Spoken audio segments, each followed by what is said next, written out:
Airlines worldwide are now enforcing existing baggage rules much more strictly. That shift is catching thousands of travelers off guard.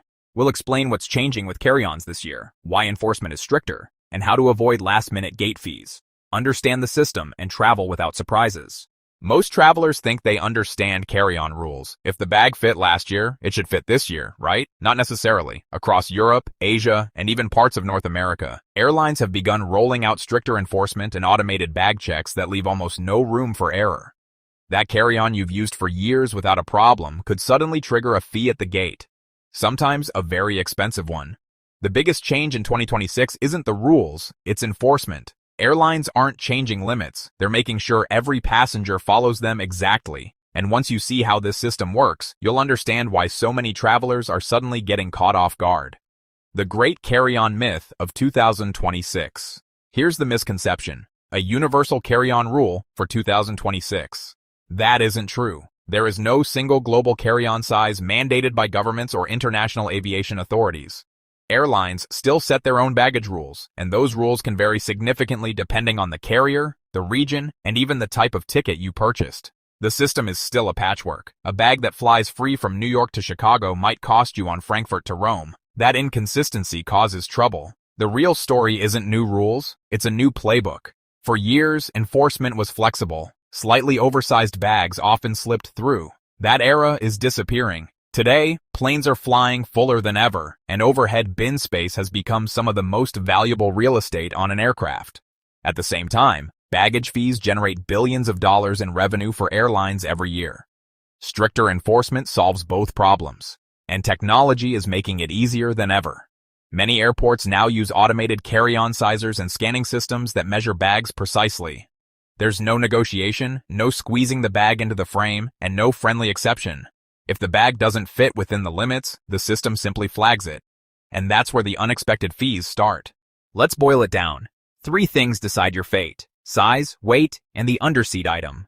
If you want to avoid problems with carry-on bags in 2026, there are 3 key areas you need to pay attention to: size, weight, and your personal item. Each one can determine whether your bag gets on the plane with you or gets sent to the cargo hold. First, sizing isn't forgiving anymore. For many U.S. airlines, the familiar carry-on size limit has been around 22 by 14 by 9 inches, but there's an important detail hidden inside those numbers. Those dimensions include everything: the wheels, the handles, the external pockets. Every part of the bag counts. If anything sticks out beyond the limit, it technically exceeds the allowance. For years, travelers often pushed that limit without consequences. A slightly bulging bag could sometimes still make it through. But with stricter enforcement and automated sizing systems, that margin for error is shrinking. Your bag either fits the dimensions exactly, or it doesn't. And when you travel internationally, things become even more complicated.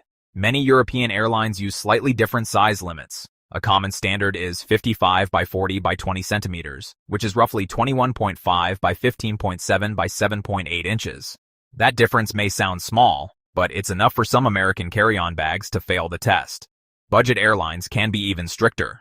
On certain low-cost carriers, a standard carry-on bag is only allowed if you purchase a higher-tier ticket or priority boarding. Otherwise, your free allowance might only be a much smaller bag that fits completely under the seat in front of you.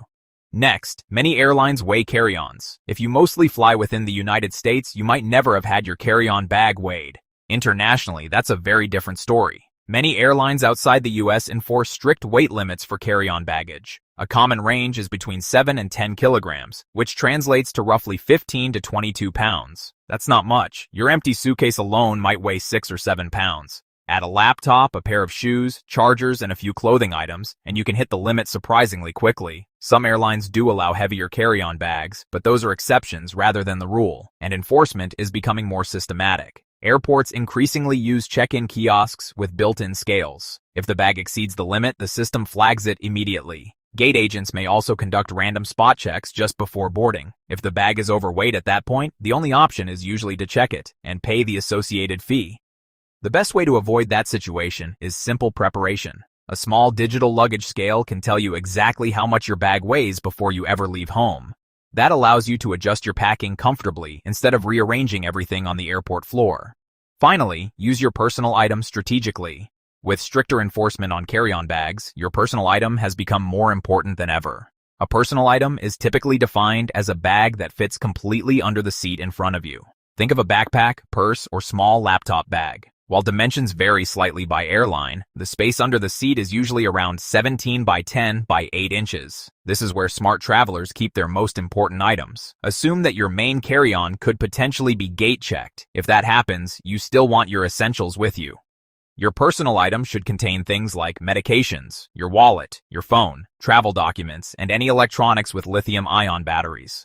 Those electronics are especially important because power banks and spare batteries are generally required to stay in the cabin for safety reasons. Now, rules vary by region. Here's how that plays out. Across Europe, enforcement at the gate is toughest. Europe, particularly in the low-cost airline sector, is known for strict baggage enforcement. Airlines like Ryanair and Wizz Air have built entire business models around ancillary fees, including baggage charges. At many European airports, bag sizers are placed directly at the gate. If a bag doesn't fit within the frame, it's immediately flagged for a fee. There has been discussion within the European Union about potentially standardizing carry-on rules and guaranteeing a free cabin bag for passengers. But as of early 2026, that proposal has not become law. So for now, each airline's individual policy still applies. In much of Asia, the focus shifts to weight. In many parts of Asia, the main enforcement focus tends to be weight rather than size. 7 kilograms is a very common carry-on limit, and airlines in the region often check bags carefully at check-in counters.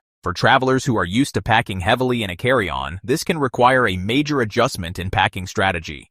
Simply put, you have to pack lighter. Connections complicate things when policies don't match. One of the most frustrating situations happens when your itinerary involves multiple airlines. For example, you might book a ticket through one airline, but a connecting flight is actually operated by another carrier with stricter baggage limits. Your carry-on bag might be perfectly acceptable for the first flight, but suddenly exceed the rules for the second. In those cases, the airline operating the flight sets the rules at the gate. That means the safest strategy is always to find the strictest baggage policy across all segments of your trip and pack according to that limit. So how do you avoid hassles?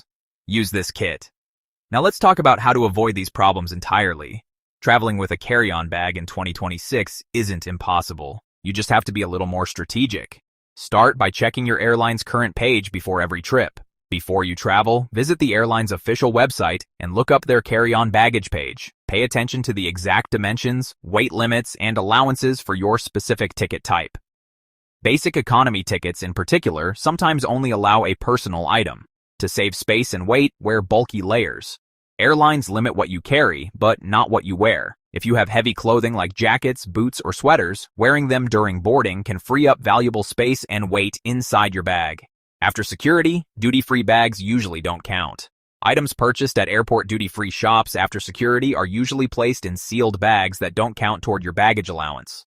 That can be useful for transporting certain items, especially liquids, without using space in your carry-on. Liquids still matter. Be prepared to separate them. The familiar 311 liquids rule is still widely used. That means containers of 3.4 ounces or 100 milliliters placed inside a single quart-sized bag. Some airports now have advanced scanners that allow liquids to remain in your bag, but many still follow the traditional procedure. It's safest to pack as if the older rule still applies. Packing cubes help compress and keep bags within size. Packing cubes aren't just about organization. They compress clothing and help prevent overstuffed bags that can exceed size limits. A well-organized bag is also easier to adjust if you need to remove something at the airport. Basic economy often restricts carry-ons. Verify your allowance. Basic economy tickets are often cheaper because they remove certain perks, including full carry-on allowances. Always double-check what your ticket includes before arriving at the airport. Remember, medical devices and similar essentials are usually exempt. Certain items typically don't count toward carry-on limits. These can include medical devices, mobility aids, and diaper bags for infants. If you're traveling with essential equipment, airlines generally provide additional allowances. Over to you.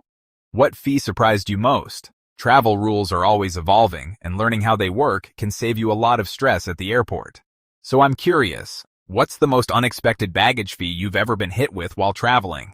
Let me know in the comments. Your story might help another traveler avoid the same situation. And if you found this video helpful, consider subscribing for more travel tips that make flying easier and a lot less expensive. Here's the bottom line. The biggest story in carry-on travel for 2026 isn't a brand new rule. It's a shift in enforcement. Airlines are increasingly using technology, stricter procedures, and automated systems to make sure every bag follows the exact limits. That means the margin for error is smaller than it used to be. But the good news is that once you understand the system, avoiding those surprise fees becomes much easier. Measure your bag. Check the airline rules. Weigh your luggage before leaving home. A little preparation can save you a lot of frustration at the gate. And with the right strategy, your carry-on bag will stay exactly where you want it, right above your seat. Safe travels.